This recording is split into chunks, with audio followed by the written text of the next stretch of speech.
કચ્છ જિલ્લાના પાટનગર ભુજ ખાતે રિલોકેશન સાઇટો ખાતે રહેતા લોકોને વહીવટી તંત્ર દ્વારા લાલ બુકના વિતરણની કામગીરી હાથ ધરાઈ હતી, જેના સારા પરિણામો મળ્યા છે અને લોકોને માલિકીનો હક મળતા લોકોને રાહત થયેલ છે।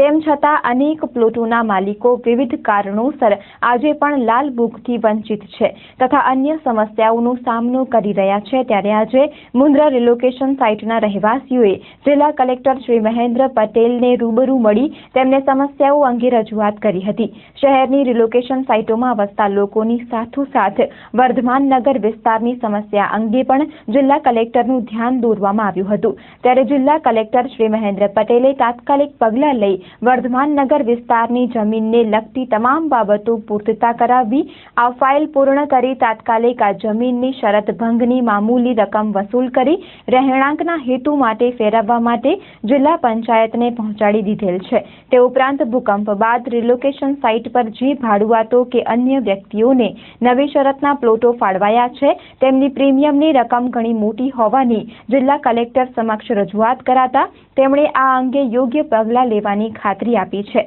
મુન્દ્રા રિલોકેશન સાઇટના અગ્રણીએ તેમની સમસ્યાઓ અંગે ચંચળ ન્યૂઝ સાથે વાત કરી હતી। આ રજૂઆત ખરેખર તો આખા ભુજની જેટલી રિલોકેશન સાઇટો છે એની અંદર જે ભૂકંપગ્રસ્ત લોકોનો જ્યાં સમાવેશ કરવામાં આવ્યો છે એ લોકો વતી આપણે આજે કલેક્ટર સાહેબને રજૂઆત કરવા માટે ગયા હતા। કલેક્ટર સાહેબનો એક સરસ અભિગમ કહી શકાય અને એમને હકારાત્મક રીતે બધું ફાઇલ આખી જોઈ છે, જે આપણે ફાઇલ આપણા સંદીપભાઈ જે તૈયાર કરી છે એના બધા મુદ્દા જોયા છે।